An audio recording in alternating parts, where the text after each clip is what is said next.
Mary Magdalene in the Bible comes under the classification not of whore, not of criminal, but of sinner. The only word used that makes Mary Magdalene to us look black from the gospel text is the word sinner. What is a sinner if she is female? To the church, a whore.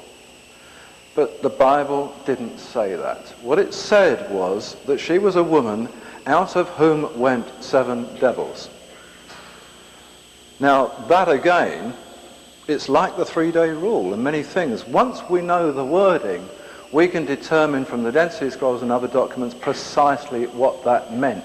And suddenly, in understanding a woman out of whom went 7 devils, do understand the word sinner, because they come hand in glove. Marys belonged to specific religious orders. Marys were bred to marry dynastic heirs.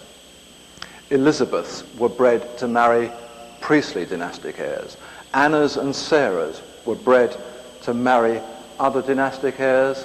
And Martha's, the word Martha simply means lady, was bred to marry nobody. Marthas were wholly celibate forever. While Marys were being brought up, they were brought up under 7 opposition priests. The hierarchy at the time tested celibate females, just like the Church of Rome has its devil's advocate today, putting you to the test. These opposition priests were called demon priests. There were 7 of them. But when a woman became betrothed, the 7 demons went out. They were no longer belonged to her, but the fact was, from that moment on, she was no longer a holy sister, because she was now going to get married. She was now tying herself to man, so in classification within the law, she became a sinner. Didn't mean she'd done wrong, it simply was a classification. She is now a sinner because she is not now sacred and she is not now holy, because the demons have gone. It was the demons that kept her holy. The church simply decided that a sinner who was a female had to be a whore. They knew no other way in which a woman could be a sinner, and that suited their purpose, and we'll talk quite a lot about that later on. But the fact that Mary Magdalene or anyone else of that era might have done all the things that people still do today doesn't warrant that she be put into some classification of being a criminal, even if she was taking specific drugs, because it's actually been proven that certain drugs were in very, very common use in that era by lots of people, and certainly in religious circles. So what I would like to do here is not to dispute the story, but to put it into perspective. She was not a sinner because she might have taken drugs, or because she might have taken this, or she might have taken that. She was a sinner because she was now coming out of holy office to be married. Does that do it? Yes, thank you. Thank you. Hello, Laurence. Hello. My comment, thank you, actually has to do with your use of the term soma, which I believe you just said was used for the living body rather than the word toma, which would have been used if Jesus' body had been dead. And just recently I was listening to a translation of the Bhagavad Gita in which I think it's Krishna speaking, and is speaking of those that knew the healing herbs, and the healing herb itself, which was as liquid moonlight, which then was referred to as soma. And a third reference was that recently Ramtha used also this term to, if my understanding is correct, to describe an ancient civilization that lived possibly 455,000 years ago, and he used that term to describe those peoples. So my question is, and I'm overhearing people saying, that's suma, that's soma, that's suma, but I feel here that there is a direct relationship between this term and all of these usages, and I wonder if you can... Wouldn't dispute that at all. I wouldn't dispute that. I mean, there are a lot of words that have different usages that in fact in the end come to mean the same thing or the same purpose or the same use. It's like the Holy Grail itself. You can have something that has a physical aspect, have something that has a spiritual aspect. They can be the same thing. It's rather like going through the gospel stories of Jesus and talking about the miracles and making the point that these were simply unprecedented events. In doing that, it might look as if what's happening is that you're listening to somebody who's saying, well, actually, he wasn't a great healer, he wasn't a great miracle worker, whatever. There were guys like Jesus then, just like there are today, that were capable of doing astounding things, more astounding than these miracles that we see in the Bible. There are stories written down that tell us of what we might describe as illusions or magical tricks. But that didn't mean that Jesus couldn't do these things. All I'm really saying is that events in the Bible were not written to express to people events or situations or things which in those days they would have taken for granted. The fact that the Magi who taught Jesus could do feats of levitation, or that Jesus could perhaps do this or that, wasn't news. The news was the political information that was being moved around in the Gospels, and that's a different story. And so yes, it can be said that just about anything could be physical or could be spiritual, could be practical or could be supernatural. In the end, it doesn't matter. The word used in the Gospel that was translated to the English simply referred to a body. But a living body. As against, well, a body as against a corpse. I understand. Do you see? Yes, I particularly like stories of Jesus, born a Catholic, you know.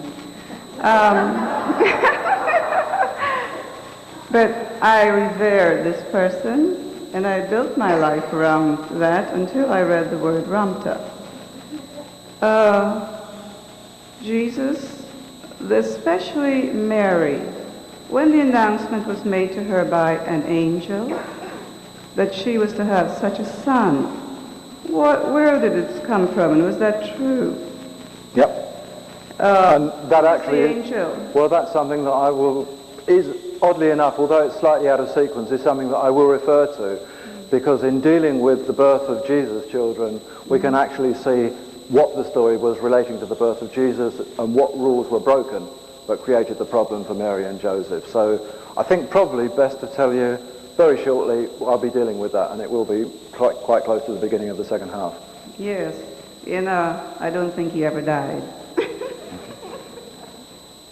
Just be aware of one thing. We're talking here about a book that is about a bloodline, about the fact that descendant heirs pursued their inheritance and pursued the Grail message and the Grail code through history. This happened not just with the descendant heirs, it has happened throughout history to their adherents and their followers and their friends. One of the greatest musical exponents of Grail law and the Grail code was the famous German composer Richard Wagner, who composed the great Grail operas Lohengrin, Parsifal. Wagner falls into this same category. He wasn't the first of his family to be associated with the bloodline, and he was not the last. And his great-great-grandson, Adrian Wagner, has recently linked up with me to produce a new musical composition called The Holy Spirit and the Holy Grail, and he's going to release his album in conjunction with my paperback in September. So I thought, just to prove the point that even Wagners are still writing Grail music, we'll play some for you tonight.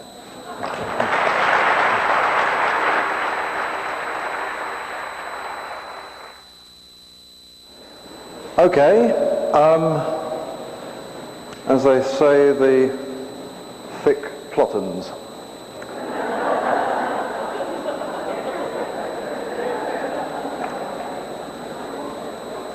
We have stayed for quite a long time now, in a very short period of time, 2,000 years ago, so we're going to have to speed up history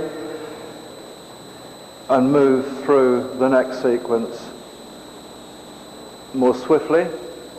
We're going to be looking at just the last stages of the New Testament story, the ascension as linked to the resurrection. In talking about that, we're going to be discussing some aspects of marital law as applied to dynasts.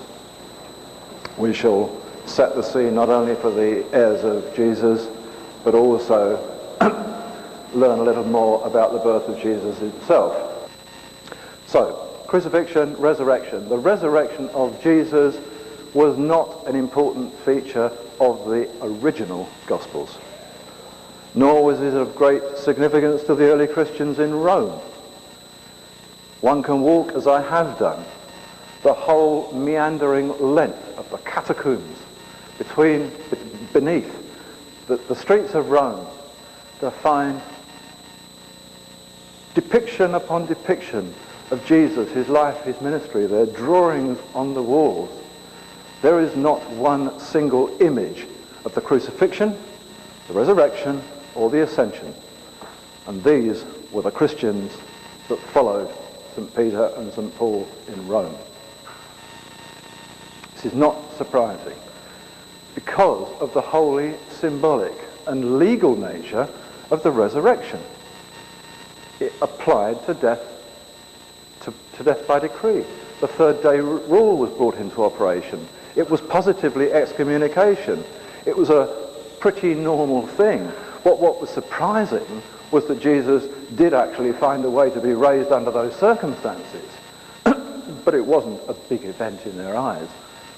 What they found important was that within a Roman imperial environment, this man had bravely led a new way of thinking, a way of thinking that dealt with equality, liberty, freedom, harmony, all the things that are just as important today. If we look at the ascension of Jesus, the ascension as described in the Acts of the Apostles, the first thing we notice is that it is not called the ascension at all. This was a name given to it later on when the Roman Church doctrines were being drawn up. What the text actually says is, and when he had spoken these things, he was taken up, and a cloud received him out of their sight. It then continues a little later on, and it says, a man in white said to the disciples, why stand ye gazing up into the heavens? This same Jesus shall so come in like manner as ye have seen him go. A little later in the Acts, it says, heaven must receive Jesus until the times of restitution. Restitution? Must receive? Why? What's that mean? Chronologically, the ascension, as told, can be dated precisely to AD 33 September, 6 months after the crucifixion. Isn't that the very month that Mary Magdalene was supposed to have her child? Yeah, it was. It was the law concerning Mary Magdalene's confinement that held the keys to the so-called ascension. Not only were there rules to govern the marriage ceremony of a messianic heir, there were rules to govern the marriage itself. The rules of dynastic wedlock were quite unlike the normal Jewish family norm. The parents of a messianic child were formally separated at the birth of that child. Even prior to this, intimacy between a dynastic husband and wife was allowed only in the month of December, or the equivalent, as they called it then. This was so that the births of heirs in important dynastic lines would always fall in the month of September, the month of atonement, the most holy month of the Jewish calendar. Indeed, it was this very rule which Jesus' own parents, Joseph and Mary, had broken. This was the reason why the Jews were split in opinion as to whether Jesus was in fact the true legitimate Messiah. When a dynastic child was born at the wrong time of year, the mother was placed prior to the birth in monastic custody. Simple reason, to avoid public embarrassment for having broken the rules. This was called being put away privily. And the Gospel states quite plainly that when Mary's pregnancy was discovered, Joseph, her husband, being a just man and not willing to make a public example of her, was minded to put her away privily. But in this instance, special dispensation for the birth was granted by the Archangel Simeon.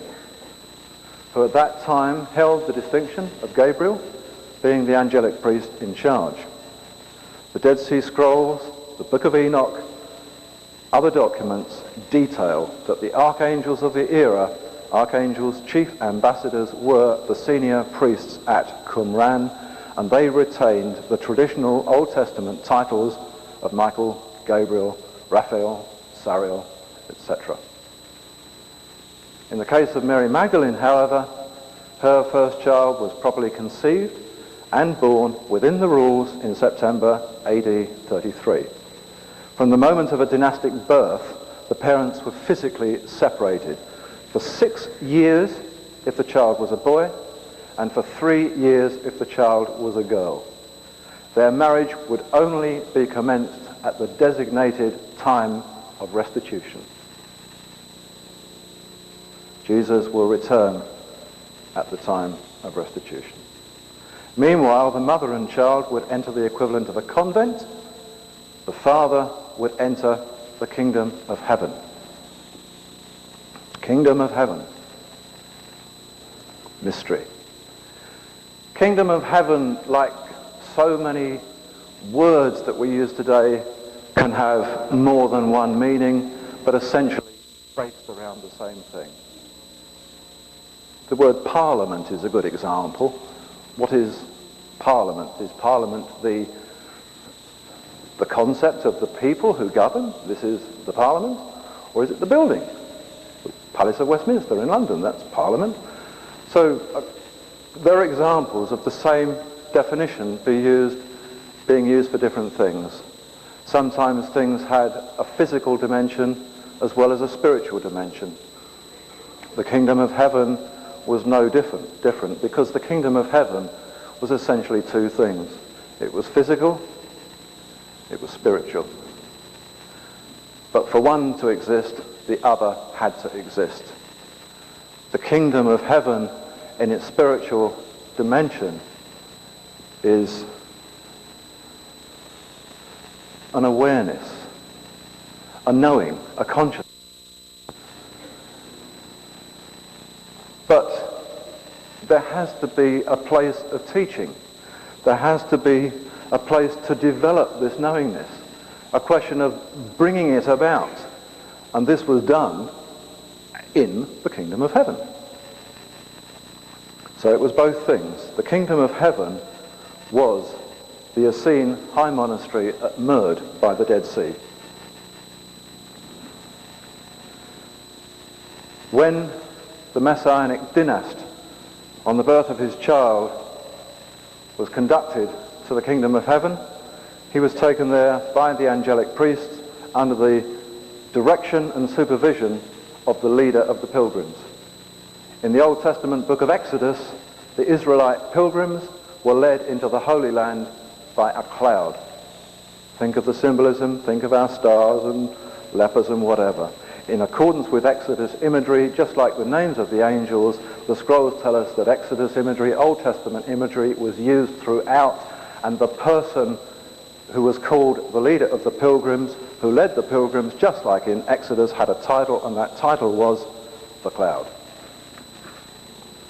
So if we now read the Acts verses as they were intended to be understood, we see that Jesus was taken up by the cloud, the leader of the pilgrims, to the kingdom of heaven, the high monastery, the man in white, the angelic priest, so that he would return at the time of restitution when his earthly marriage was restored.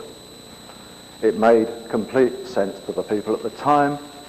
It was simply a matter of law, custom and practice, so they drew no pictures on the catacomb walls of Jesus ascending on a cloud.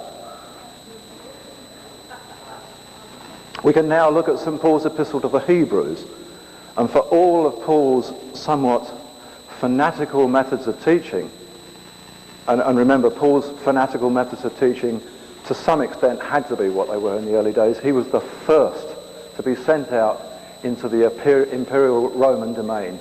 The other apostles had all taught in their homeland in Judea and Lower Samaria and Galilee and Jerusalem. They were preaching to the Jews, to their own native people.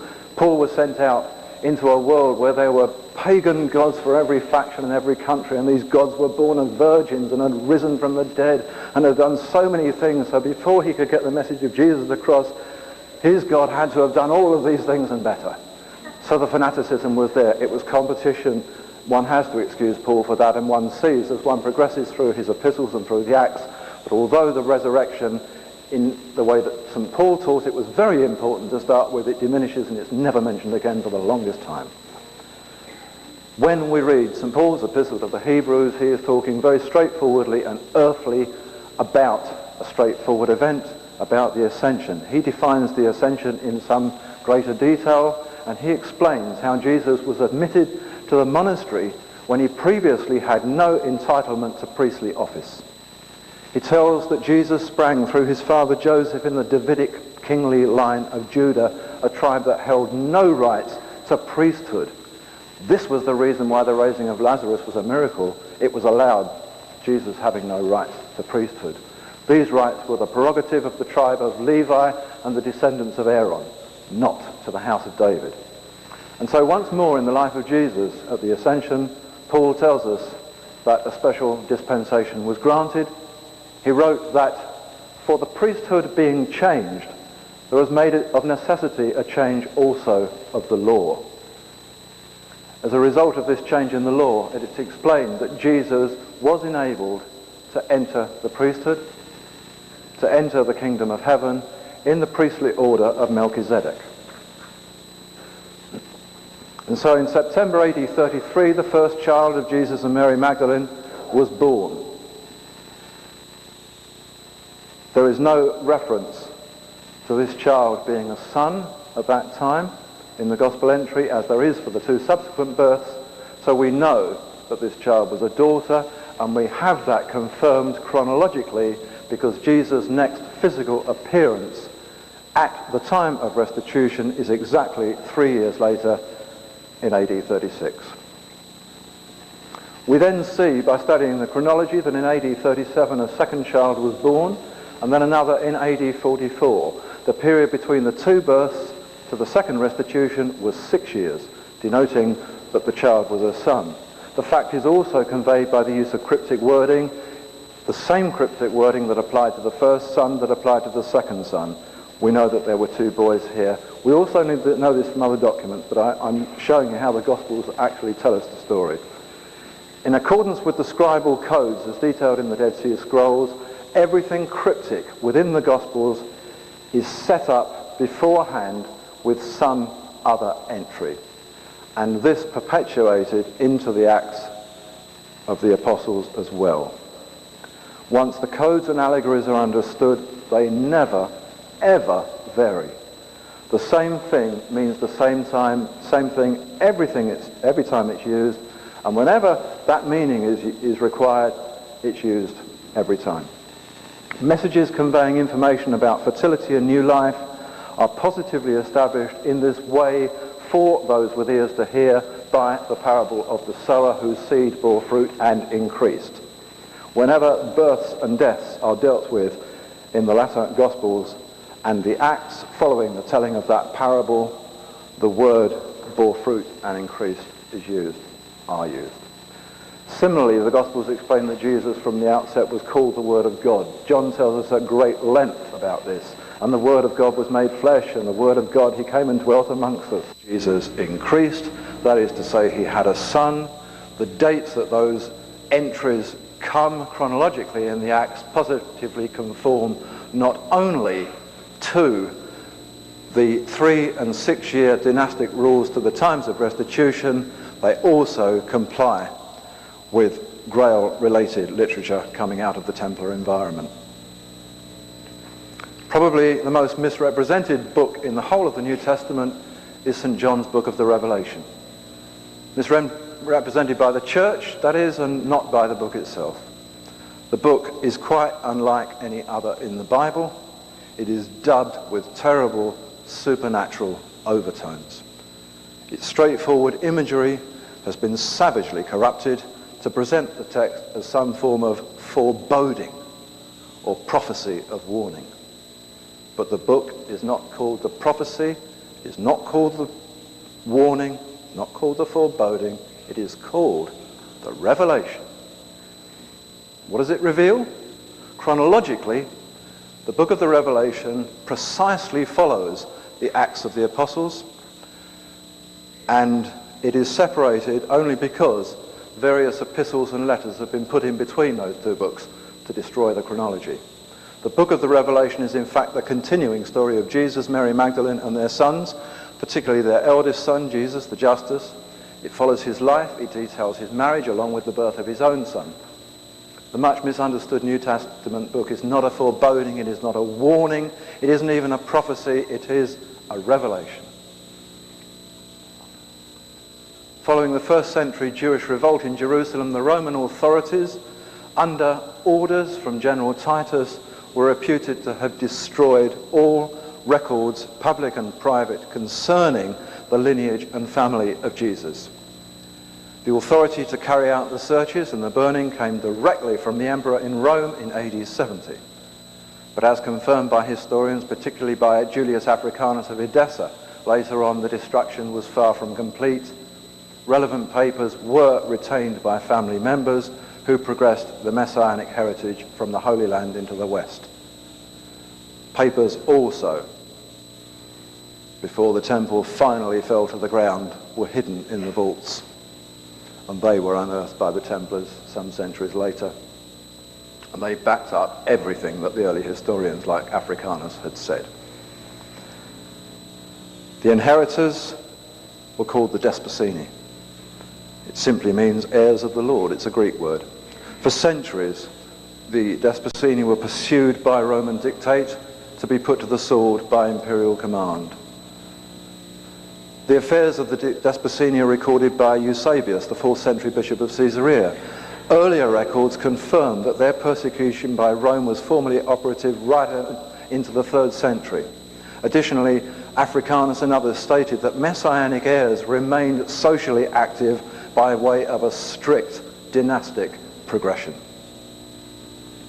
Indeed, by the 4th century, the Despacini were already prominent founders of the great Celtic kingdoms of Britain and Europe.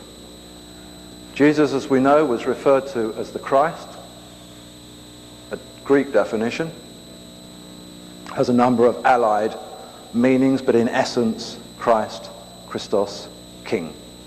In saying Jesus Christ, we're simply saying King Jesus. His royal heritage was of the royal house of Judah, the royal house of David, and that is mentioned numerous times in the Gospels, although rarely taught by the church. As already discussed, ordained priests were called fishers. We know that Jesus was raised to the priesthood in the high order of Melchizedek, Michael Zadok. So in this regard, Jesus also became an ordained fisher. So his legacy from that moment in time was that of a priest Christ, a fisher king. Prior to the birth of Mary Magdalene's second son in AD 44, she was exiled from Judea following a political uprising in which she was personally implicated. Along with Philip, Lazarus and some retainers, she travelled by arrangement with King Herod Agrippa II to go and live at the Herodian estate near Lyon in Gaul, which later became France. We learn of this flight not just from great Renaissance Magdalene artwork, not just from books of European history, but from the book of the Revelation itself. There are elements of the book of Revelation which have been questioned from time to time, and the church has answers for them all. There is a particular sequence which surrounds this birth chronologically, but which somehow or other the church has applied to various people, Mary, the mother of Jesus, and others, but it makes little sense. Chronologically, it fits this moment in time. It talks about the persecution, it talks about the flight. And she, being with child, cried and pained to be delivered. And behold, a great red dragon, having 7 heads and 7 crowns, stood before the woman for to devour her child. She brought forth a man-child, and she fled into the wilderness, and the dragon was wroth with the woman, and went to make war forever with the remnant of her seed, which had the testimony of Jesus Christ. Date of that entry, AD 44, chronologically. These days, one would be quite hard-pressed, actually, to have the church admit to Mary's French exile. But we only have to go back 500 years and look at church ritual and church liturgy throughout Europe to find this story as part of what was taught and debated in just about every frontline Christian church in Europe. It was to Gaul that Mary was said to have carried the Saint Grail, the blood royal, the Holy Grail. And it was here that the famous line of Jesus and Mary's immediate descendant heirs, the Fisher Kings, flourished for 300 years. The eternal motto of the Fisher Kings was "in strength," inspired by the name of their great ancestor, Boaz, the great-grandfather of David. The name Boaz similarly meant "in strength." When translated into Latin, it became "in fortis," and this in Grail law was corrupted to "an fortas," the name of the Fisher King in Grail romance.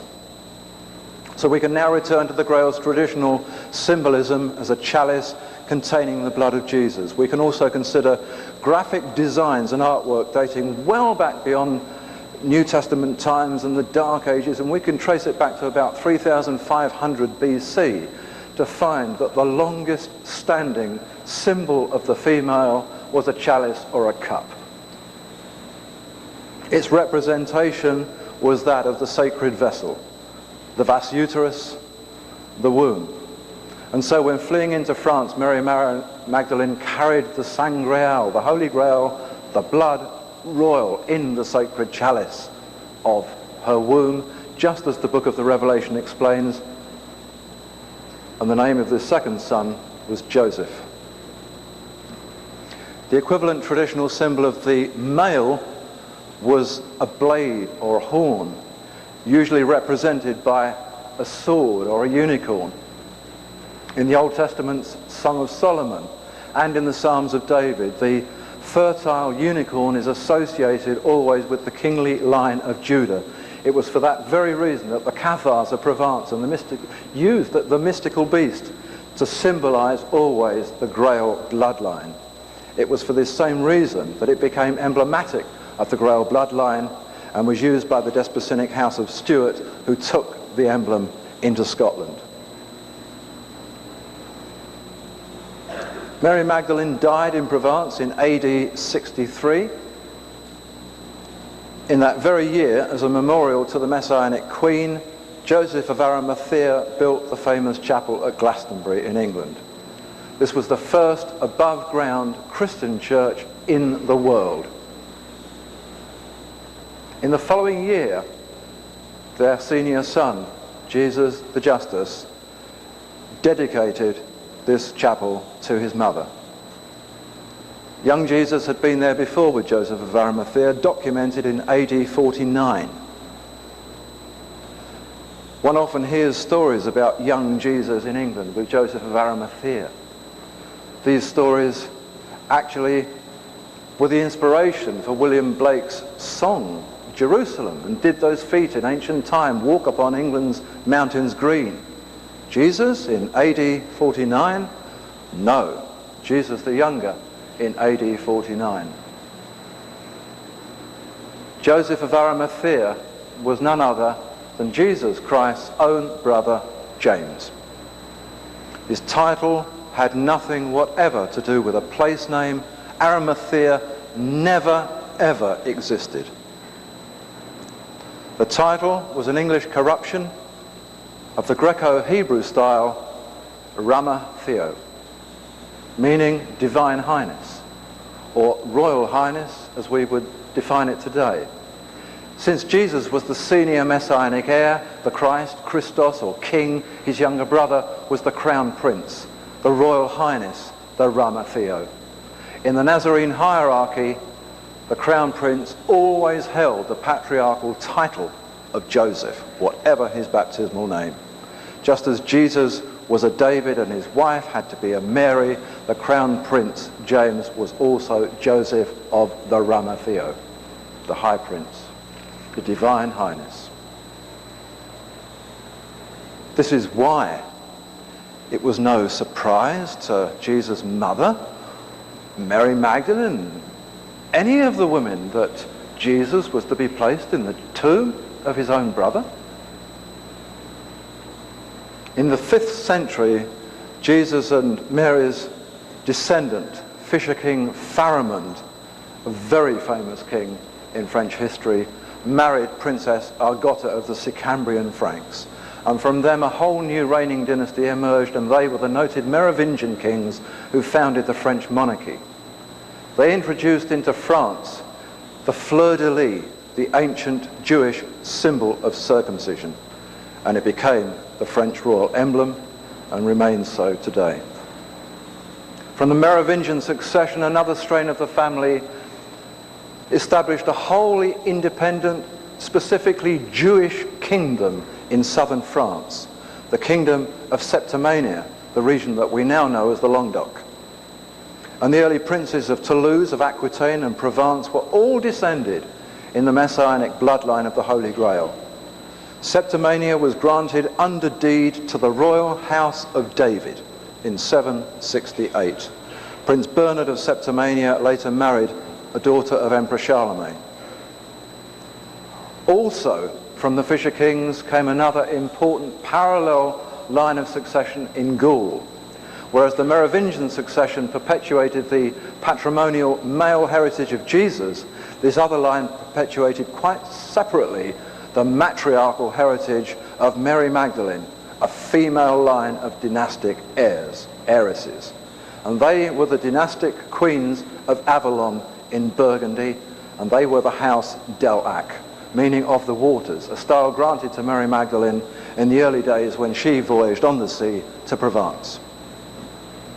So suddenly we're getting near to where it's at, because readers of Arthurian and Grail lore will by now have recognized the ultimate significance of this descendant family. The Fisher Kings, the Queens of Avalon, the House Delac. Prior to the Middle Ages, the individual stories of this family were historically very well known.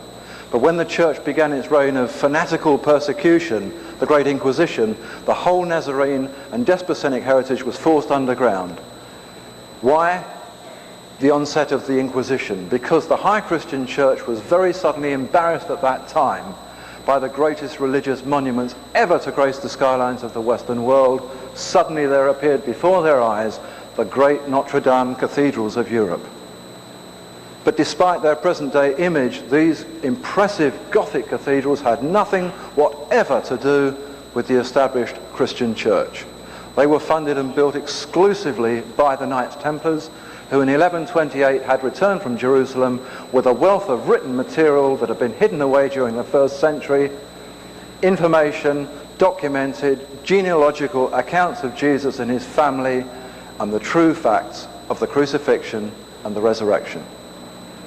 As a result, the Templars and their allied Cistercian monks under Bernard of Clairvaux challenged the church head-on. They dedicated their great cathedrals to Mary Magdalene, Notre Dame, Our Lady, whom they called the Grail of the world. And this, of course, defeated every dogma that the church had encouraged. The bishops retaliated by rededicating numerous other churches to Mary, the mother of Jesus. But even that was a problem for them. They didn't want to give her offices that they wanted to deny womanhood. They issued an edict under law that henceforth, from that moment, any depiction of Mary, the mother of Jesus, could only show her wearing blue and white. That way, she was granted no rights to any ecclesiastical office in the male-only priesthood. She could be venerated as the mother of Jesus, but that's as far as it went. In her own right, no status. Mary Magdalene, on the other hand, was being portrayed by the world's greatest artists wearing the red garb of cardinal status, or the black robes of a Nazarite high priestess, and there was absolutely nothing the church could do about it. The bishop's only option was to proclaim the whole thing heretical and sinful, because in having previously elected to ignore Mary Magdalene and her heirs, she was totally outside their immediate jurisdiction. So it was at that time that they came up with the cruncher, Grail law is now a heresy, proclamation of the Vatican. The 6th century writings of Merlin in the 15th century were expressly banned by the Great Ecumenical Council. The original Nazarene Church was compelled to become an underground stream, aided by notable sponsors such as Leonardo da Vinci and Sandro Botticelli. In those days, the church controlled and policed most literature in the public domain. So in order to avoid outright censorship, Grail communication, Grail literature suddenly had to move into the realms of the Gospels themselves. Messages had to be conveyed allegorically. They also had to be conveyed quite secretly outside by the use of secret watermarks and graphic symbols. Even the tarot cards originally emerged out of Grail lore symbolism. But why on earth should the writings of Merlin have posed such a problem for the church centuries later? Because within the context of Merlin's adventurous texts, just like the Grail law that preceded the edict, it and they told the descendant story of the Grail bloodline, a bloodline which had been ousted from its dynastic position by the bishops of Rome, the popes, who had elected to reign supreme by way of a totally contrived apostolic succession. The apostolic succession was said to have been handed down from the first bishop, St. Peter, and this is still the promoted view, but one only has to study the church's own apostolic constitutions to discover that this is simply not true. Peter was never a bishop of Rome, nor ever of anywhere else. The Vatican's own constitutions record that the first bishop of Rome was Prince Linus of Britain, the son of Caractacus the Pendragon. Prince Linus was installed personally by St. Paul in AD 58 during Peter's own lifetime. From the 1100s, the powerful Knights Templars in their cathedrals posed an enormous threat to the male-only church because, once again, they brought to the fore the image of the married Jesus and Mary Magdalene. The cardinals knew that their whole establishment would tumble to the ground if the Messianic descendants, operating still, as the early historians have said, on a strict dynastic progression, were able to gain the upper hand. They had to be crushed, and so began the brutal Inquisition. The brutal Inquisitions were a direct result of the suppression of Grail law and the bloodline legacy. This Inquisition was implemented against all who dissented from the overall rule of the bishops. It all began in 1208 when Pope Innocent III sent 30,000 soldiers into the Languedoc region of southern France. This was the home of the Cathars, the pure ones, who were said to be the guardians of a great and sacred treasure, a mysterious secret that could overturn the whole of Orthodox Christianity. And the Pope's so-called crusade lasted for 36 years, during which time tens of thousands of innocent people were slaughtered in the region, but the treasure was never found. The main thrust of the Inquisition, or the Holy Office as it was called, was instituted during the course of this massacre by Pope Gregory IX in 1231. It was set against anyone who supported the Grail heresy. By 1252, the torture of victims was formally authorized along with execution by burning. The savage persecutions and punishments were openly waged for more than 400 years. Think of that in terms of American history to today. They were extended against Jews, against Muslims, against Protestant dissenters, against anybody who disagreed with the bishops of Rome. But the Inquisition was never, ever formally terminated. As recently as 1965, they decided to change its name. And it is now the Sacred Congregation. But, in theory, its powers are still in force. The descendant heirs of Jesus and Mary Magdalene posed an enormous threat to the Christian High Church because they were the true leaders still of the Nazarene church movement by then within the Celtic church structure. In real terms, the Roman church should never have existed at all. It was no more than a hybrid movement. It was comprised of pagan doctrines, sort of attached to a fundamentally Jewish base of the early Christians in Rome. Jesus had been born in 7 BC. We know that not only from documents outside the Bible, but specifically from the 2 Bible entries that we talked about that discuss the first and second birth. 7 BC. He was 12 in AD 6 at the moment of his first year of his community life. The birthday was on the 1st of March. But in order to comply with messianic rule, he had to have an official birthday in September. Our Queen in Britain, to comply with certain dynastic rules, still has a real personal birthday and an official birthday that we celebrate. Different times of year. So, Jesus has a birthday on the 1st of March and he has an official birthday on the 15th of September. Suddenly, in the 4th century, Emperor Constantine, in setting up the new Roman Church, doesn't like this at all. He ignores both of these dates and decides, way after the event, that the new Christ's Mass Day should be on the 25th of December, specifically so it coincided with the Roman pagan Sun Festival. Later, at the Synod of Whitby in England in 664, the bishops met again.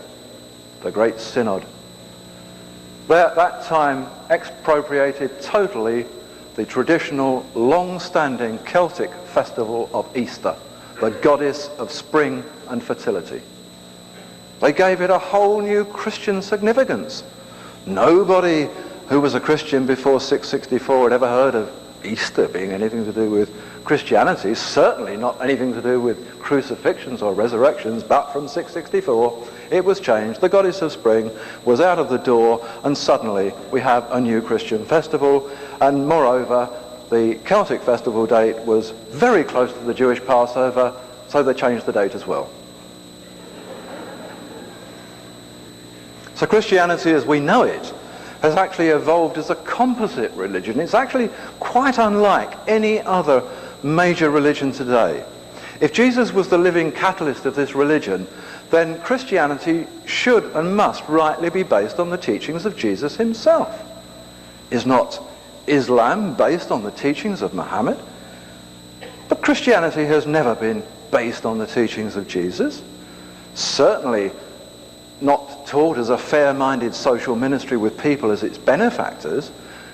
Christianity is based on the teachings of the church, and they are actually entirely different. There are a number of reasons for this, the first of which was that Jesus was deliberately sidestepped within the Roman Church in favour of the alternative teachings of St. Peter and St. Paul.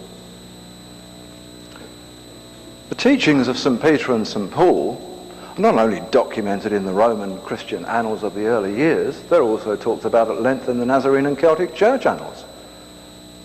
St. James the Just himself decried them as heretics.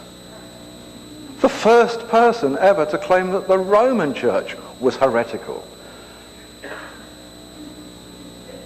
Only by removing Jesus from the front line could the popes and the cardinals possibly reign supreme. When formally instituting Christianity as the state religion of Rome, once they decided to adopt it, Constantine actually declared that he alone, as a right from the beginning of time, was the only saviour, Messiah of the Christian world, and Jesus was moved out of every Christian document for years.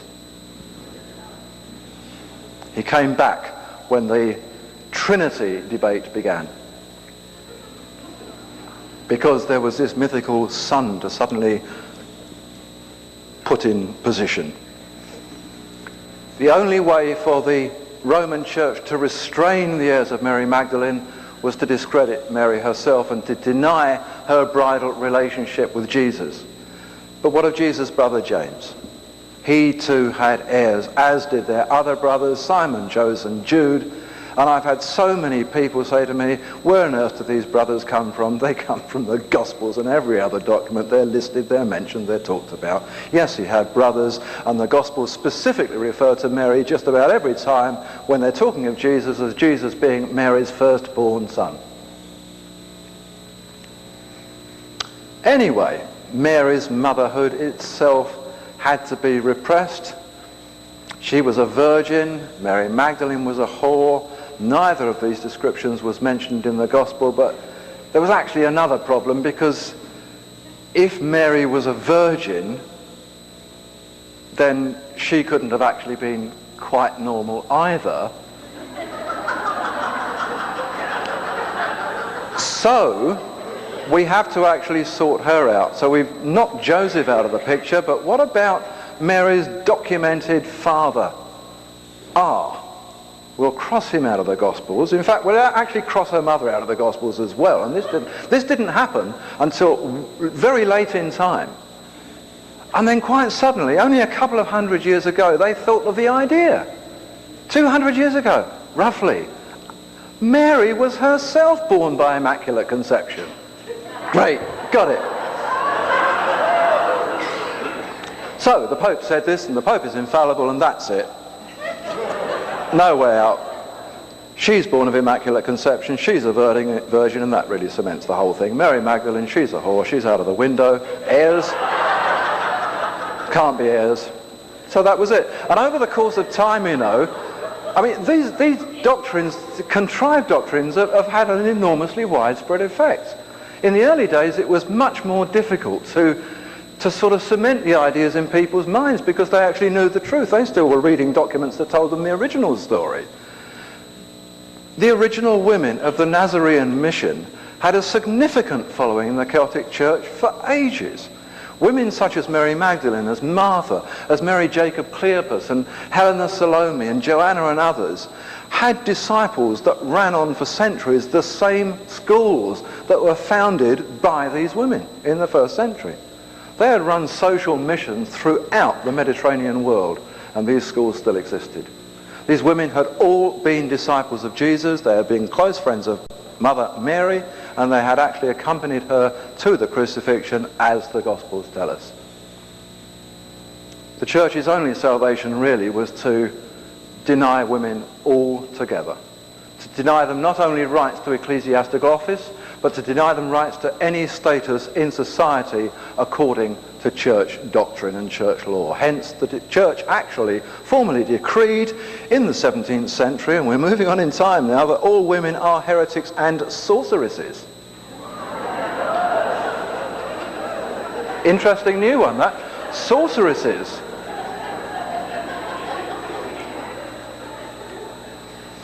Very interesting that that edict ties in precisely with the beginnings of the great witch hunts that went on for 250 years.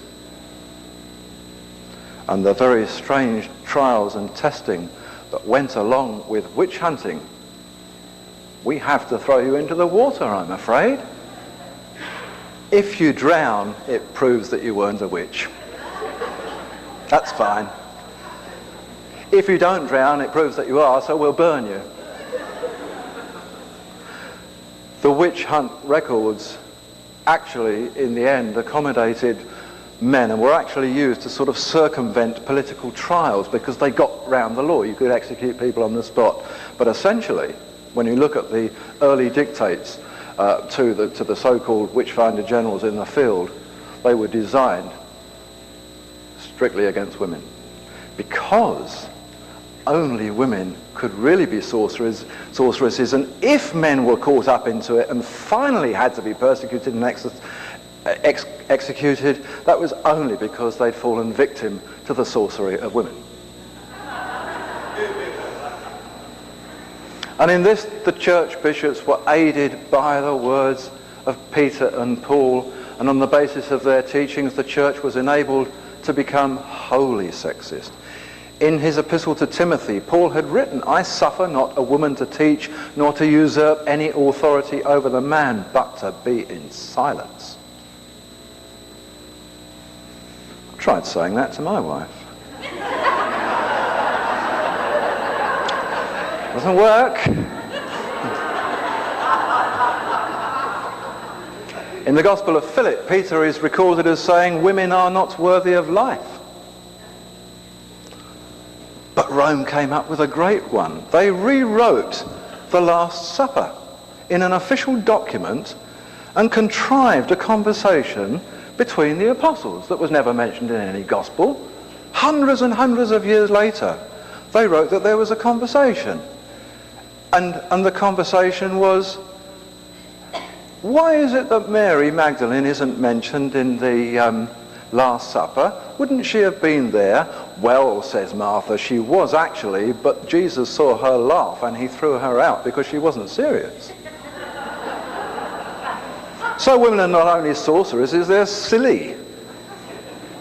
The church father Tertullian summed up the whole Roman attitude writing about the emergent disciples of Mary Magdalene specifically. These heretical women, how dare they? They are brazen enough to teach, to engage in argument, to baptize. It is not permitted for a woman to speak in church, nor to claim any masculine function, least of all in priestly office. This sexist attitude has persisted within the church to the present day. Why? Because Mary Magdalene had to be discredited and specifically moved from the reckoning so that her heirs could strategically be ignored. Now things are changing. Not only in respect of books like mine, but women are actually now being restored to the priestly station in the Anglican Church. And Rome are looking very concerned. Notwithstanding the avid sexist movement, the Messianic heirs retained their social positions outside of the church establishment. They progressed their own Nazarene and Celtic movements, and they founded despotic kingdoms in Britain and across Europe, and they continued to be a high threat to the great church and the figurehead monarchs and governments empowered by that church. They were the very reason for the implementation of the brutal Inquisition, because they upheld a moral and social code which was quite contrary to church requirement. This was especially apparent during the age of chivalry, which embraced a respect for womanhood. And this was exemplified by the early Knights Templars, whose constitutional oath supported the veneration for the great Grail Mother, Queen Mary Magdalene. Undaunted by the Inquisition, the Nazarene movement pursued its own course, and the story of the bloodline was perpetuated in literature, romantic literature now, such as the Grand St. Grail, the high history of the Holy Grail. And these writings were largely sponsored by the Grail courts of France themselves, the courts of Champagne, Anjou, and others, and also by the Knights Templars and directly by the despotic houses. And it was at that stage that Arthurian romance suddenly emerged in the late Middle Ages as a popular vehicle for the Grail tradition. In the light of this, the Templars themselves became a specific target of the Inquisition in 1307, when the armies of Clement V, the Pope, and King Philip IV of France were set in their direction. Not only had the knights returned from the Holy Land with important first century documentation, but they had also returned with incredible wealth and treasure. They were not only in a position to dismantle the church structure with their knowledge, but the order was financially far richer than the Vatican itself, and therefore posed a significant threat. In fact, the Knights Templars at that stage were the richest single order that the world has ever known, and the whole of our international banking network that we all use today and our clearing houses was all established by the Knights Templars in that era, when they funded every European court. The papal armies scoured Europe for the Templar documents and the treasure, but like the other Cathar inheritance, nothing was found. Many knights were tortured, executed in the process, and their companions were banished to regions outside the papal domain. But the Templar hoard, although not found, was never lost. Its day-by-day existence is recorded, and all the time they were searching for it in southern France, it was locked away in the treasury vaults of Paris. One night it was loaded onto 18 galleys at the port of La Rochelle, and the fleet set sail for Scotland. There the Templars were welcomed by King Robert the Bruce, along with the whole Scottish nation. He'd been already excommunicated by the Pope anyway, so he could quite easily receive the Templars. He had actually dared to disagree with the King of England, who was a Catholic, so he was excommunicated. But so were every single Scottish person. That was not lifted for a long, long time.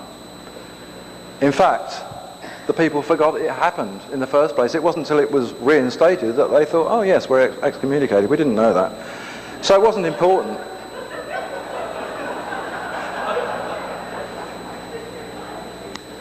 The Templars and their treasure from that moment in time, apart from an offshoot order in Portugal, remained in Scotland.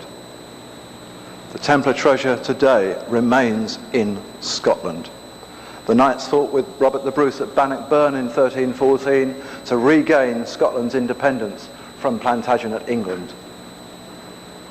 But going back to the earlier story, why was King Arthur so important? How was it that suddenly King Arthur and his knights became a vehicle for telling the Grail story? Because Arthur was absolutely unique in a particular stage of the bloodline heritage. He had a dual heritage in the Messianic line. King Arthur was by no means mythical, as so many have supposed and surmised, but he has always, it seems, been looked for in the wrong places, because people who search for King Arthur are misguided by the locations in the fictional romances. They have searched in vain through the chronicles of Brittany and Wales and the west of England, and Arthur is nowhere to be found. Arthur's battles are not found in the Anglo-Saxon chronicles of England, and yet they've been specifically named and dated in Grail lore. Are they to be found? Yes, they are all there if you look in the right place. King Arthur is detailed in the Irish and Scots chronicles. He was indeed the High King of the Celtic Isle, and he was the sovereign commander of all of the Celtic British troops in the late 6th century. Arthur was born in 559 and he died in battle in 603, and his mother was Igerna Dillac, the daughter of Queen Viviane of Avalon, in direct descent in the female matriarchal line from Mary Magdalene. His father was High King Aidan of Dalriada, the Western Highlands of Scotland, which are now called Argyll. And Aidan, at that time, was the British Pendragon, the head dragon, the King of Kings, in a direct Nazarene descent from Jesus' brother James. So King Arthur was special. He was not the last, but the first to be born out of a union between the line from Jesus and from his brother James. The chronicles and records of Scotland's kings, moving on into the centuries, even in the 9th century when King Kenneth MacAlpin united the Picts and Scots under one kingdom, when one reads through the constitutions and the records of the coronation of kings like him, the House of Avalon is distinctly and specifically mentioned as being the ultimate Celtic right to kingship in Scotland, and the House of Avalon was the matriarchal descent from Mary Magdalene. King Aidan's paternal legacy emerged through the most ancient of Britain's royal houses. Again, not mythical or fictional, the House of Camelot. This was England's royal court of Colchester, and it was reigned in a line from the first Pendragon of Britain, King Cymbeline, who is well known, of course, to students of Shakespeare. Camelot was the name for the Iron Age fortress at Colchester. Camelot was the Celtic word for bent light. By that time, Messianic descendants had founded Desposynic kingdoms in Wales and across the Strathclyde and the Cambrian and the northern regions of Britain. Arthur's father, King Aidan of Scots, was the first British monarch ever to be installed by priestly ordination when he was crowned and anointed by St. Columba of the Celtic Church in 574. From that moment of coronation, the kindred of St. Columba has been the royal ecclesiastical seat of the Kings of Scots. And it's that kindred that I'm the Grand Prior of today. This, of course, infuriated the Roman bishops. Gosh, a king in Britain crowned by a Celtic priest. This is not on. Only the Pope has the right to appoint kings and to crown them. We'll have to do something about this. What shall we do? We will send St. Augustine over to dismantle the Celtic Church. And so in 597, St. Augustine came from Rome to dismantle the Celtic Church. He proclaimed himself Archbishop of Canterbury and allied himself at the time with the Queen of the king who was ruling from Kent, who was already a strongly bred Catholic. But overall, Augustine's mission failed. He managed to retrain parts of Lower England so that England suddenly became a Catholic nation in many respects under the Archbishopric of Canterbury. But in Wales, in Cornwall, in Ireland and across the breadth of northern England and Scotland, this never happened, and the Celtic Church prevails. And even the Church today has no concept of what the truth of this was that Augustine was sent over to do. It's no secret, it's in the books. But this is the great anniversary of the year that Augustine came over. Why did he come over in that year? In 597, 1400 years ago? Very conveniently, because he came over just a few weeks after St. Columba of the Celtic Church had died. So, with the great leader of the Celtic Church movement over the way, Augustine was sent. Suddenly there was no leader. Become the new leader. Turn it into Catholicism. And what on earth happens today? A few weeks ago, 1400 years after the event, but the Church of England decides to have the great cross-country pilgrimage of St. Columba and St. Augustine, the two brother saints of the Christian Church. Not so. There were never more hated enemies. Even the post office has issued stamps with their joint pictures on, as if they were brothers. And St. Columba had nothing whatever to do with the Roman Christian Church. He was head of the Celtic Church. He was head of the Nazarene movement. He was head of the church that supported the Grail bloodline that was fronted by the Desposini. And in fact, St. Columba's own heritage came through a very separate line from the royal house of David, which had moved into Ireland sometime before. An important fact to remember about Grail dynasts is that they were never, ever, when in operation, territorial governors of lands. Like Jesus himself, they were designated guardians of the people. The Merovingians of Gaul, for example, were kings of the Franks. They were never kings of France. Robert the Bruce, the Stuarts, the successors, were kings of Scots, never kings of Scotland.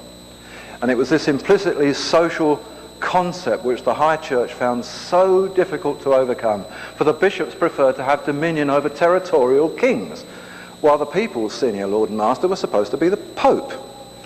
Only by maintaining ultimate spiritual control over individuals could the Church reign supreme. And so whenever a Grail dynast actually came to the fore and began to gain some prominence, he was met by the wrath of this great papal machine. Back in 1751, the bishops actually managed to depose the Merovingian succession in Gaul. And at that time they established a wholly new tradition whereby kings of the Carolingian succession, the house of Charlemagne, had to be approved and crowned by the Pope. And from that moment it became the tradition. But the Church could never ever topple the Desposinic kingdoms of England and the rest of Britain.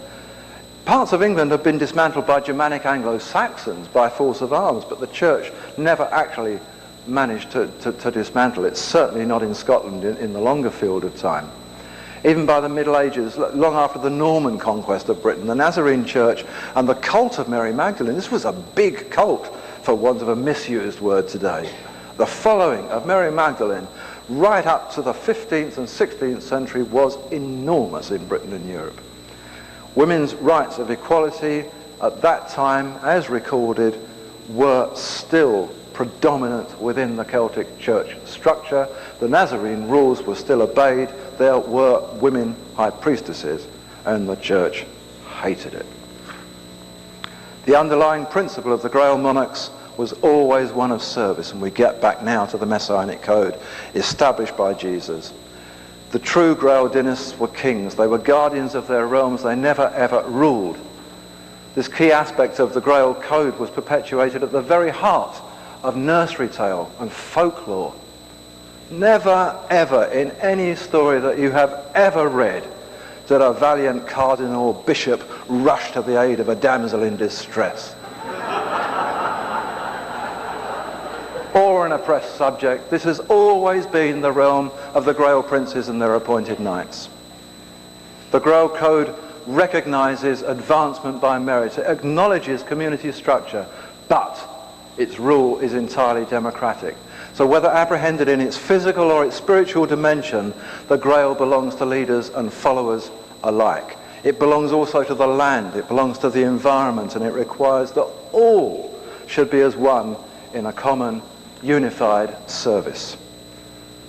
Throughout the ages, parliaments and governments have had as much trouble as the church in confronting this messianic social code. The position is no different today. Presidents and prime ministers are elected by the people. They are supposed to represent the people.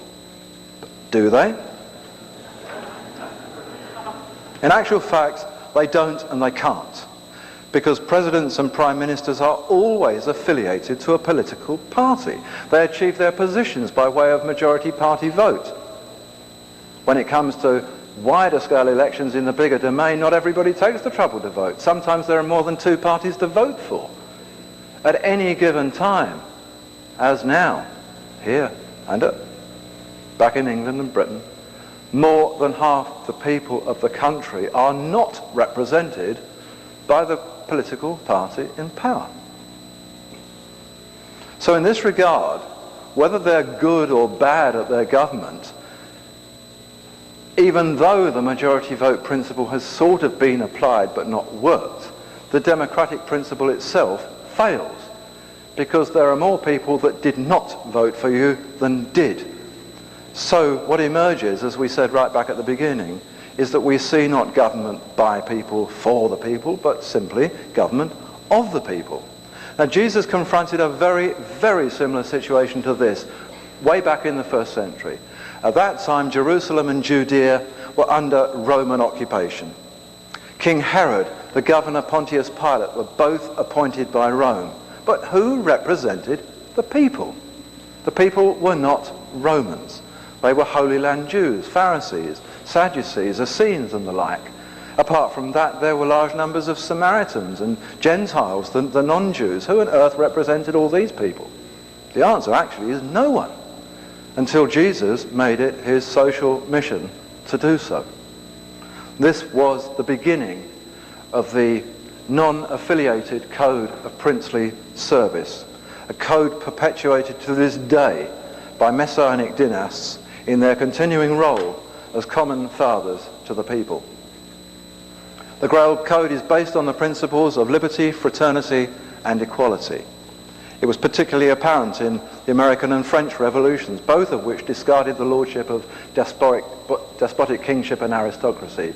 But what replaced these things? They have been replaced by party politics and largely non-representative government. America truly has an enviable written constitution. But who actually, in the event, champions this constitution on behalf of the people? Certainly not the Supreme Court, as some politicians have tried to tell me, because although the court can challenge Congress and can mediate in federal cases, it is ultimately concerned with upholding the law of constitutional principle, not with promoting social justice. The court also holds the right to interpret the Constitution. To interpret? Doesn't it say what it means? But the Chief Justice and the 8 justices of the Supreme Court are appointed by the President. So their interpretations when they make them, are of necessity politically influenced. Among the truly great dynasties, long-reigning dynasties of the Messianic line, was Britain's own royal house of Stuart.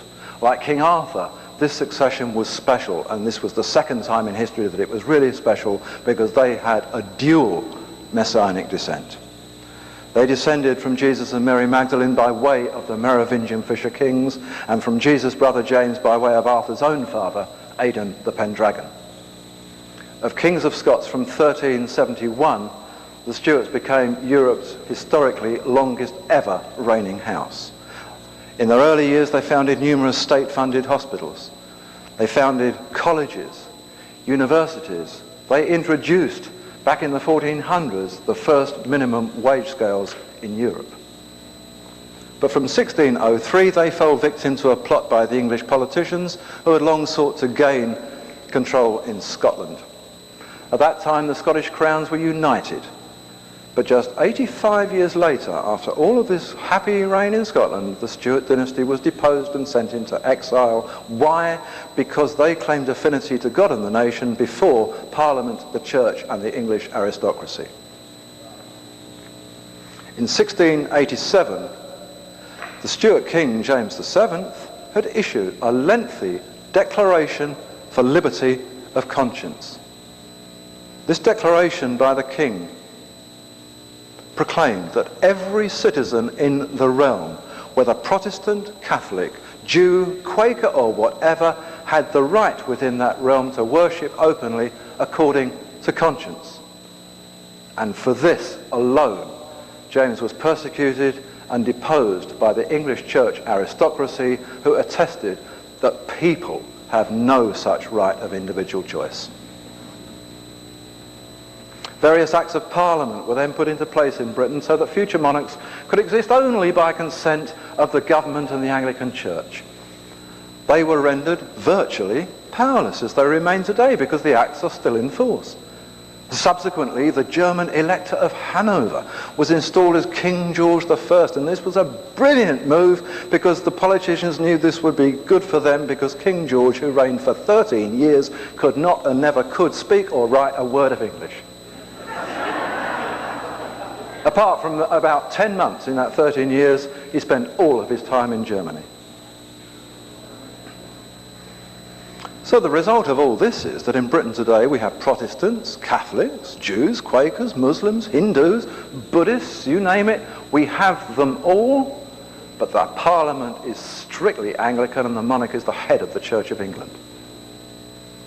Now this strictly strategic form of denominational hierarchy is contrary to all the precepts of the Grail Code. It leaves the majority spiritually unrepresented by those in control. In such a constrained environment, enthusiasms necessarily fail. Ambitions are restricted because people are not at one with their governing establishment.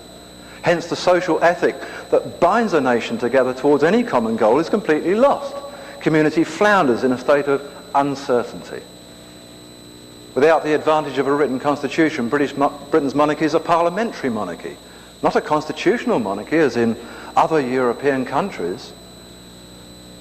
Belgium, the Netherlands, Luxembourg, Spain, Sweden, Denmark, Norway, good examples of constitutional monarchies.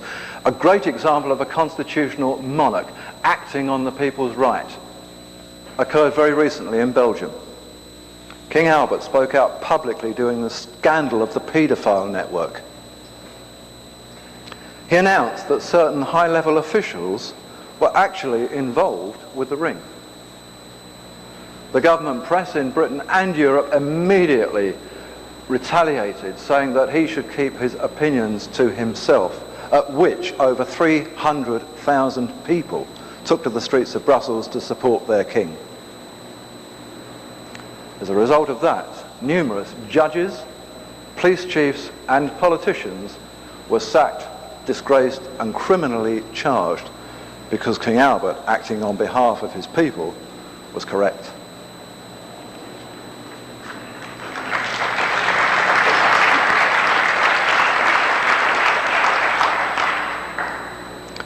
Throughout the Stuart era, The American people had been quite content as residents of British colonies. But the emergent despotism of the Hanoverian Parliament was certainly too much to bear. In 1775 began the War of Independence. 8 years later, freedom for the United States was declared at the Treaty of Paris. A constitution was then drawn up by the American fathers to be enacted in 1789.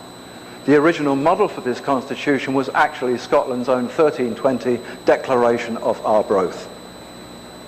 The very written constitution of Robert the Bruce that was being denied to the Scots people in their own homeland. America's constitution was based on other things too. It was based on Indian rights of law, which themselves had derived from aspects of Scottish Rite Freemasonry. These were upheld by the Jacobite Royal Society, to which, as I mentioned earlier, eminent Americans such as George Washington, John Adams, Benjamin Franklin and others were all attached. George Washington actually had a personal line of ancestry direct from the Royal House of Stuart. In Britain, the Stuart Society and the Royal Society within included Grail champions such as Isaac Newton, Samuel Pepys, Christopher Wren, Robert Boyle, Francis Bacon and many other leading Rosicrucians. And these men were the greatest of all Britain's scientists, doctors, philosophers, architects. The church, one by one, pronounced them all heretics. In establishing the new republic, the American fathers decided that actually it would be wise to appoint a constitutional monarch. Someone to be a guardian of the realm, somebody who could actually operate quite independently of party politics. This way the Constitution could be upheld and protected by its own champion on behalf of the people. So to whom did they turn? In November 1782, George Washington sent a 4-man delegation to the St. Clement Palace in Florence. On their arrival, Washington's envoys sought an audience immediately with none other than Charles III Stuart, better known to us all perhaps as Bonnie Prince Charlie. They offered him at that time the crown of the Americans, and in 5 family records and in the records of everyone that was there in the US State Archives, the conversation is recorded like a script, person by person.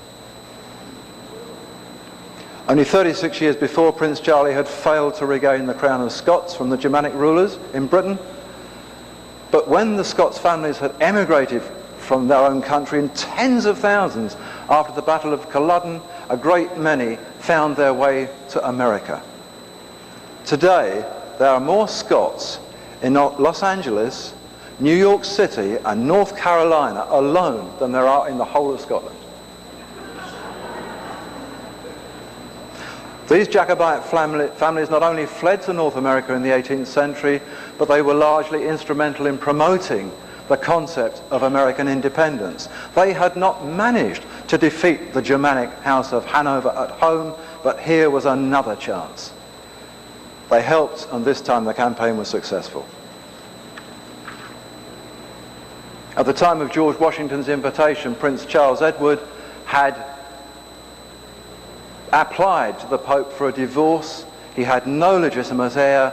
He was no idea what his future was going to be. He declined the offer, and what he says is, if I die without an heir, then because I am the de jure King, Prince of Britain, the House of Hanover could automatically reclaim America back when I die. As it transpired, he married again 3 years later at the Church of the Apostles in Rome, and he fathered a legitimate son in 1786, so the Stuart line was itself preserved. Nonetheless, the Westminster Parliament got a hold of this and veiled the whole succession in Britain by producing fraudulent translations of wills. They couldn't disguise the issue in Europe, because in Europe the family records were perpetuated truthfully in the papers, and the registrars today hold all the documentary evidence, births, deaths and marriages and the like of that family from that date. The legitimate Stuart succession now rests with Prince Michael Stuart, the 7th Count of Albany, who is President of the European Council of Princes and is the guy that very kindly wrote the foreword in my book. And next spring his own book, Scotland, the Forgotten Kingdom, is scheduled for publication by the same publisher, by Element Books, and that is a must for any Scots here or people interested, because boy, that is enlightening about what really happened in English and Scottish history. So tonight we've had a bit of an overview of Bloodline of the Holy Grail, and the book, Century by Century, takes us through the story of a resolute royal dynasty, the descendant heirs of Jesus and Mary Magdalene, who've struggled against all odds through the years to preserve the Messianic Grail Code. Within the book there are no less than 46 genealogical charts detailing the various lines of descent, generation by generation. But why has this information been suppressed for so long? Why is it coming to light now, today? The short answer to this, as we've seen, is that the information has been suppressed by power seekers who seek to serve their own ends rather than serving the communities they are supposed to represent, whether we be talking about churches or governments. Some things are not easy to suppress in the short term, but the easiest way to suppress something in the long term is to promote something else in its stead from a very vigorous power base. These days we call it market force advertising. Also to persecute and execute champions of the truth. That's a good move, because that gets rid of them. And in the course of time what happens is that the original facts are forgotten and actually no longer taught. But today we're in a wholly new age of questing, and you people are more expert at this than even I. Many people have grown so disillusioned with the establishment dogmas that prevail, but they know up here and in here that there is actually something better and more important to believe in. We live now in an age of satellite communications, sound barrier travel, computers, the internet, you name it. And in such an environment as this, news travels so quickly that the truth is almost impossible to restrain. And so the very fabric of the male-dominated church and its governmental structures are now being questioned by any intelligent person. It's generally perceived, and it's blatantly obvious, that the old doctrines of spiritual control and territorial management just do not work. Actually, we've given them a few centuries. That's long enough. Let's try something else, and people are saying this openly now. More and more people are searching for the original, uncluttered roots of their faith. They're looking for their true purpose for themselves and for society as a whole.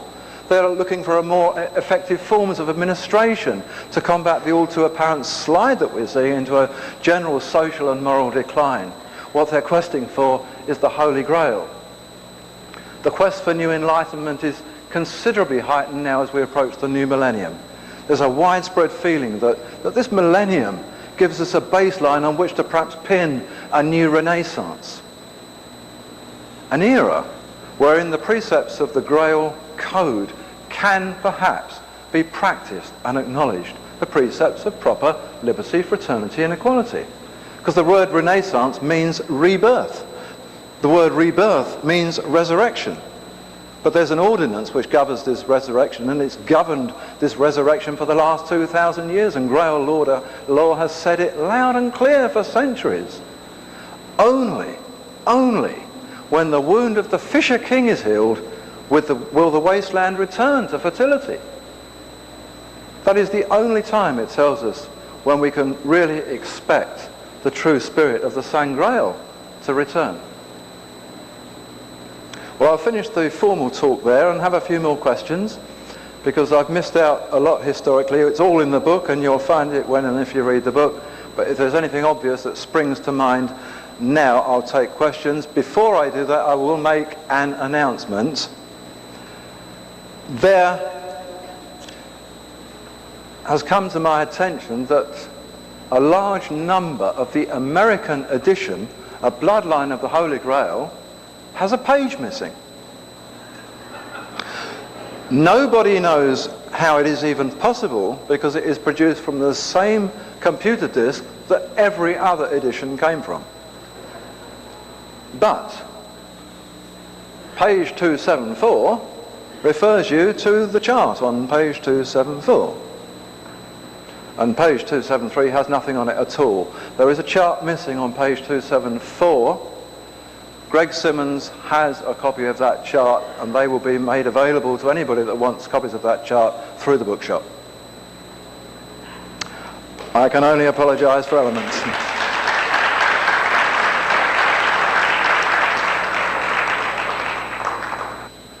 Thank you for coming. I'd like to honour you this evening for your magnificent talk. I read a book called Holy Grail Across the Atlantic, and it talks about an island off Nova Scotia called Oak Island, and the possibility of a lot of artefacts being buried there that they're having a lot of difficulty digging up. Do you know anything about this? I didn't just hear the last bit. They had difficulty digging up? A lot of artefacts. What happens is Right. this This burial is, site. This is Bradley's book, isn't it? Yeah, interesting book. In fact, in the appendix to my book, I have an appendix chapter that actually touches on this subject. Bradley writes at much greater length, and I have referred to his book, among others, for people to look at in this respect. It actually comes from the truth of the matter concerning the real findings against founding of America. Because we all know that Christopher Columbus found America. However, as Bradley and other writers report, and in fact as I can back up, because this is wholly Scottish information, America was being sailed to, and certainly northern parts of Canada, Nova Scotia, were being sailed to from the Orkney Islands and Scotland and parts of Norway from the 700s. America was not discovered in 1400 odd by Christopher Columbus. There are maps dated around 900 AD that actually show the Canadian and parts of the North American coast in great detail. The Sinclair family of Scotland, who Bradley mentions in particular, sent a great fleet across to the Americas about 150 years or so before Columbus went. And as a result of their sailing, German cartographers actually produced the first globe of the world, a globe. And this was really what cemented it for Columbus, because Columbus's story is an odd one that isn't actually questioned by too many people. But Columbus went on this journey funded by Ferdinand and Isabella, the King and Queen of Spain. At that time, Ferdinand II was actually classified as the Catholic. He was the implementer and overlord of the Great Inquisition at that time, and he was the ultimate promoter of the fact that the earth was flat. Columbus received no monetary grant from the King of Spain. Columbus's money came from a knightly order fronted by Leonardo da Vinci. What happened was that he appeared at the court of the King and Queen of Spain with this globe. And what had happened was that the King and Queen of Spain knew that the King of Portugal had actually sent a man off to discover this place over there. And so Ferdinand had a problem. He could hardly agree with the fact that there might be something out there, but on the other hand, he didn't want to be beaten by something by the King of Portugal. So he simply said to Columbus, okay, if you can find the money, you can go, and we'll give you some ships to go in. So they provided ships. And Columbus went, and Columbus came back, and we know the rest of the story. But yes, as you say, there are artifacts in Nova Scotia. There are above-ground artifacts in parts of America and Canada. There are cannons on, I forget which island, one of the islands off the Canadian coast. There are cannons that are Viennese cannons that date back to the 11th century, left there in the 11th century by Venetian sailors. There are Templar carvings in a Templar burial ground in Massachusetts, with family emblem that dates from the 1300s, still 150 years before Columbus ever went there. So yes, we know that Bradley's book is a great book, well worth reading, goes much deeper into it, but there are artifacts, there are buildings. There is a Templar round tower also at Rhode Island, Newport on Rhode Island. So the Clumber story is a good one. I mention it in the book, but Bradley's does a much better job. Thank you. Next one. I want to thank you for coming. I found your talk very fascinating. It's really very interesting. But I'm also interested in knowing how you could determine some of these dates that you allude to. I can see how some of them logically you can arrive at, but it's like the dates regarding King Arthur. So many historians don't seem to have any idea, and I know you said that they were looking in the wrong places, but do you have documentation, or how do you arrive at some of these dates? I don't arrive at them. I simply look at the documentation that has them. The Chronicles of the Scots, the Chronicles of Dalriada, the Annals of the Picts, the Annals of Munster, of Leinster in Ireland, the Annals of Connaught in Ireland, all detail King Arthur and the battles that he fought in. His coronation is mentioned specifically in the Scottish Annals. His date of birth and his age at coronation is recorded in the Scottish Annals, and his date of birth and the battle that he died in is recorded in the Scottish and Irish Annals. So it's really not a question of determining something by route of deduction. It's simply a question of finding the document that gives you the information. On top of that, Celtic church records are an enormous help. As I've said, I have access to Celtic church records that have never been published, and probably they won't in full apart from bit by bit through books like mine. The Celtic church records are actually quite stunning when it comes to King Arthur, and these are first-hand accounts written by the monks of the church in the late 500s. They tell the story, the root of the story, that Tennyson much later converted into Lancelot's affair with Guinevere, the story that sort of lost the crown and the kingdoms and sent everybody off in search of the Holy Grail. This was a tremendous story because the Celtic church reported it in full in their records. Lancelot de Lac, remember the House de Lac? Lancelot de Lac was specifically sent over by his mother with the Sword of Avalon to grant personally on behalf of the Burgundian house to Modred, the son of Arthur and Morgane de Lac. Modred in that very year was proclaimed archpriest and Celtic Christ of the Celtic Church. And Lancelot was supposed to present this sword to him, but instead he gave it to Arthur, Modred's father.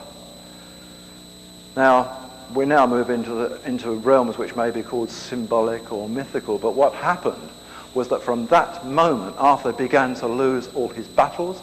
The Anglo-Saxon advance surged forward across England, and ultimately the Anglo-Saxon conquest was over. And the whole of Scotland and the Celtic Church blamed Arthur for accepting this sword of Avalon and for destroying his pledge of allegiance to the Celtic Church and laying the land to waste. And this was turned into a romantic affair between Lancelot and Guinevere, and the historical symbolism was lost. But even to such detail as those little bits of story is Arthur's story told in first-hand annals of the time, let alone what people might have written about him in some fanciful romance 1,000 years later. So not difficult to find really these dates at all. Everything's recorded. I mean, it's what one talks about the crucifixion, for example, and says, everybody's been arguing for years about, was it this date or was it that date, and did he die when he was 30, and was it AD 30 or whatever? For goodness sake, it's in the annals of Imperial Rome. You simply have to look up the records. Oh yes, this man was sent and tried before Pontius Pilate and sentenced along with other people to crucifixion, date AD 33. So not difficult. A lot of people write books and perpetuate the myth that there is a great mystery to discovering a lot of this stuff, and that you've got to be Hercule Poirot or some great detective to get the root of it. Not so. You just have to persist with records. Thank you very much. I had one more question. You mentioned there was a new book out on Scottish and English history. Mm-hmm. Could you give us the title of that again? It's called, in fact, I will give you the title again because I give a title in my book towards the end when I announce it's coming. But the title that I give has become simply a working title, and it now has a new title. It's to be released by Element Books in April of next year, which is precisely a year away, and it is called Scotland, the Forgotten Kingdom, by Prince Michael Stuart of Albany. Thank you very much. Thank you. To me, it seems that there has to be a bigger picture. And I was wondering if you confronted that bigger picture in your research. A bigger picture in relation Meaning to... that Jesus came from the line of David. Yeah. Okay, now what was the line of David all about? And Jesus was confronting... Okay, yep, got it. Bigger picture, yes. Follow on from what I said to the previous gentleman, something much bigger he had to have been a vehicle for. Right. However, something much bigger existed also in terms of the bloodline itself. And whereas the picture that I turned into my triangle from Jesus to the present day does that, my next book begins in 5000 BC and goes through, even from that point in time, it starts with 12 family lines. In fact, a couple of thousand years before Adam, family lines, generations, marriages, coming down to that point. That book will be called, I think, something like Birth of the Grail Bloodline, and we're hoping to launch it for the millennium. So that's where the bigger picture will emerge, yes. A big, big story. The great royal houses of Egypt, Sumer, ancient Mesopotamia, all come from something much bigger in the beginning. Okay, the next question is that you mentioned something about the structure of this government, and that how that the Supreme Court can't exactly disagree or say exactly how they feel because of the Constitution. Do you believe that the Constitution was formed in the interest of the people, the United States Constitution? Mm. Well, I mean, the first part of the question is that the Supreme Court actually has ultimate powers, and one can see why in a federal situation like this that somebody, some group has to have some sort of powers of mediation. It's a bit like calling in the FBI because this is an interstate matter, you know, and it's not just the local sheriff here and the local police force there. Somebody's moving around, and somebody on more of a federal basis has got to be part of this. And the Supreme Court can do that. It can actually mediate in federal cases. It can sort out disputes between legislatures of different states. And so in that respect, what I really can say is that it operates on behalf of the Constitution, but it doesn't acknowledge the fact that the Constitution exists on behalf of the people. What it seems to perpetuate is the myth that the Constitution exists by right of the law. So it perpetuates the rule of law, not the rule of social justice. Exactly. Do I think it was constructed with the people in mind? Absolutely. I think, and I've studied constitutions a lot, particularly the American Constitution, because I worked with these American lawyers on it for months and months and months, producing this concordance that was never published anywhere, apart from being available in England in a sort of bound form. The American Constitution, believe me, is brilliant. Brilliant. But it has more amendments than Constitution. Well, my belief is that the reason it has amendments is because the very reason it was made wasn't necessarily what it's purported to do.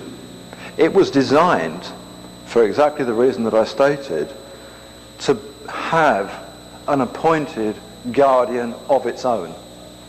But it never got that second part. Well, the Constitution existed in a brilliant form.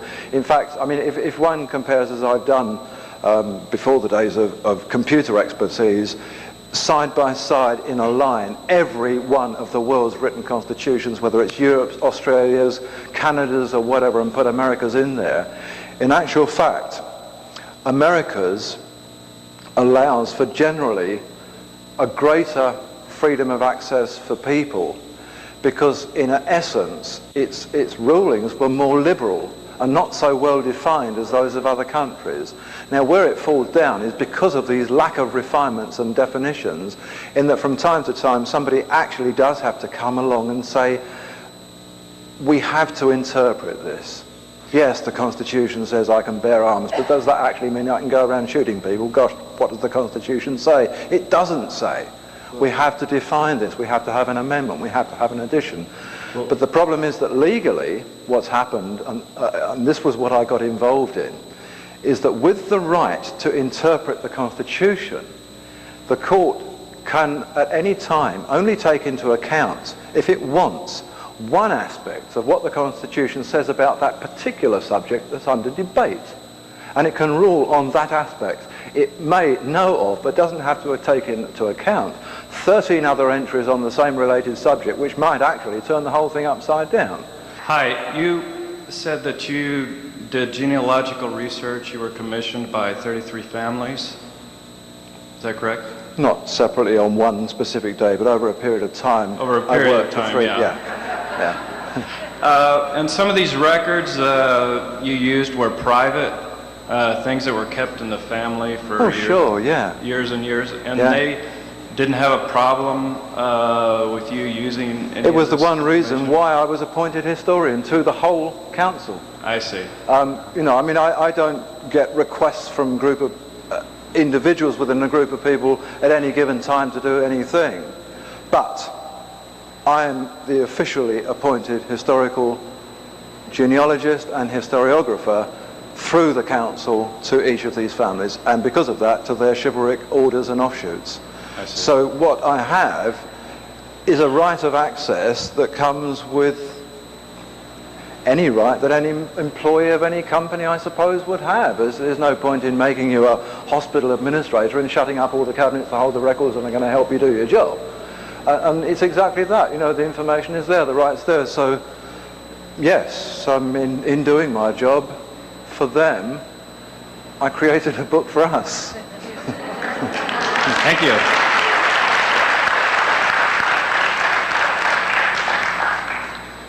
I was reading your book today at lunch, but I had to stop because I got to page 274 and it's blank. Just before that, you were talking about the tables of testimony that the Templars found in the Temple of Solomon and presumably took with them to France or back to Scotland. I was kind of curious about that. I just finished reading Graham Hancock's book, The Sign and the Seal, where he makes a real convincing argument that they took the Ark of the Covenant to Ethiopia. Yep. So I was wondering if you could comment on Graham Hancock's work and also tell me where the tables of testimony are today.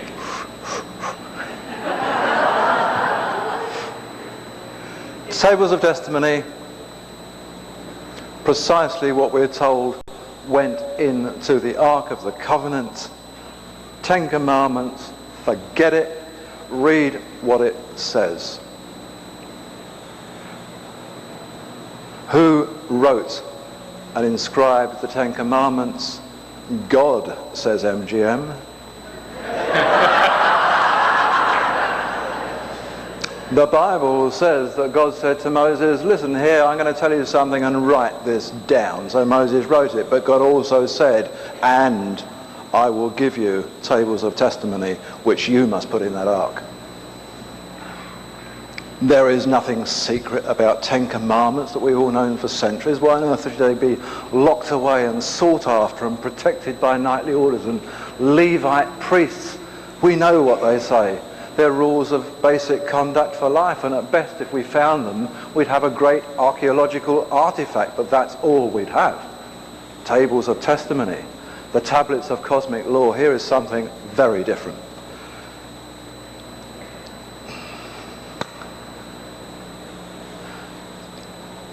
Where are they today?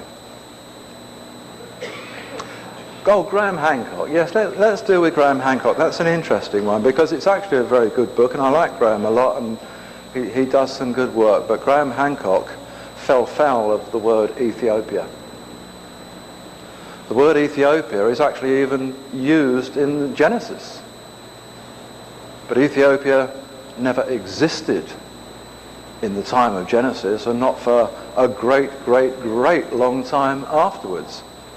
The country that eventually became called Ethiopia was Abyssinia. So at any time prior to the name change, which was centuries in, what and where was Ethiopia? Ethiopia was one of those words that was used, not as a place name, but as a word, much like words like Avalon have come to be used within Celtic law. It was the place of the unknown, or the place that we're going to call Ethiopia, but I'm not prepared to tell you where we really mean. It was not a place. It was an excuse for naming a place that didn't have a name, or the name wasn't to be divulged. The tables of testimony went with the Ark of the Covenant to Scotland. That is where I shall stop my answer. Thank you. Okay. I'm wondering if you could comment on the historical significance, if any, of Joan of Arc within the context of the bloodline and the Holy Grail. Yeah, that's interesting. Joan of Arc. Burned as a sorceress because she refused to submit to rape by churchmen. Joan of Arc, history tells us, approached the court at Chinon to claim that she had received a vision, a word, a command to lead the French armies to besiege the English fortress at Orleans, and she, the great shepherdess army leader, could defeat the English, who in fact had governed France for some time before that. Yes, she did it, and yes, she succeeded, but there is no way outside of legend that she was any more than a catalyst and the conveyor of a brilliant idea. She was actually granted the whole of the Scots gendarmes. She had armies controlled by 7 major captains of the French forces, and she had the great armies of René d'Anjou, the King of Anjou, who some say was probably her lover, but he was certainly very close to her. René d'Anjou at that time was the helmsman of the Priory of Sion. The Priory of Sion at that time was deeply integrated with Scotland and the Sinclairs, who had been to America, and the families were all totally related. Joan of Arc's family was related to René d'Anjou's family, who was related to the Sinclairs, who were related to the Kings of Scots, who were related to Columbus. So the whole thing was a mishmash of the same people coming out of the same melting pot, appearing in a specific period of time, doing amazing things that have gone into history, defeating the English, discovering America, whatever it may be, but all actually out of the melting pot. And this is a melting pot which actually are the allies and the immediate adherents, yes, of the bloodline. And her ambition was to put the House of Valois back on the French throne, and she succeeded. So, great lady, but then after all of that, she's suddenly a witch. But what we learn in our history books is that the person who condemned her as a witch was the Archbishop of Bordeaux. What few people actually do is to check to see who the Archbishop of Bordeaux was at that time. And the Archbishop of the Bordeaux was one of the remnants of the English Empire, and he was actually the Duke of Bedford from England who had held the position. So in actual fact, it wasn't beyond the bounds of anybody's belief to conceive that this guy would find a jolly good way to get rid of Joan of Arc. Okay. I was curious, there's a lot of speculation and stories about the Rennes Chateau mystery and Saunier Béranger. And I was curious if you uncovered anything new concerning that. Rennes Le Chateau has been a mystery in the public domain, I suppose, to our general knowledge, ever since Henry Lincoln brought it to our attention some few years ago, and from that time David Wood and others have sort of joined the crew, and we've had Andrews and Schellenberger recently with their book The Tomb of God. What they each do in their turn is to pursue various lines of geometry and various calculations which lead them to actually the same conclusion. At the end of their books, the same thing is said, and what they say is, wow, there is something very important here. Well, actually, that was said a few hundred years before and doesn't demand a book and a lot of calculations now, because the Knights Templars, every time one comes up, say to me, or certainly the Roslyn Chapel people in Scotland, they say, well, you know, let them do it. They can carry on all the time. When it is decided that what is so important about that this place is destined for release, we will release it. Until then, we're not going to agree or disagree. We'll let them get on with it. So my answer is what their answer should be. I am personally, at this moment in time, quite unqualified to say what is so damned important about that place. Yes, it's important. When I have an answer, I'll write a book. I will not write books that end up with a jolly good idea that might or might not be, and are selling the public a detective story with me as the star cast that actually doesn't find the culprit. Great, thanks.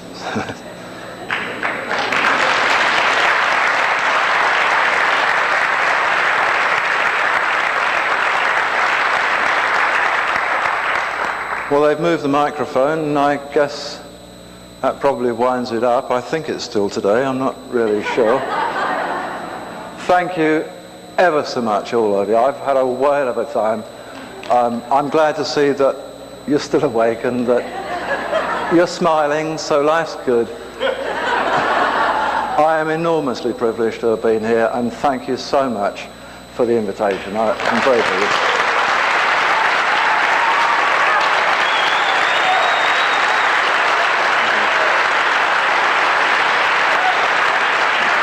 Thanks a lot. Thank you.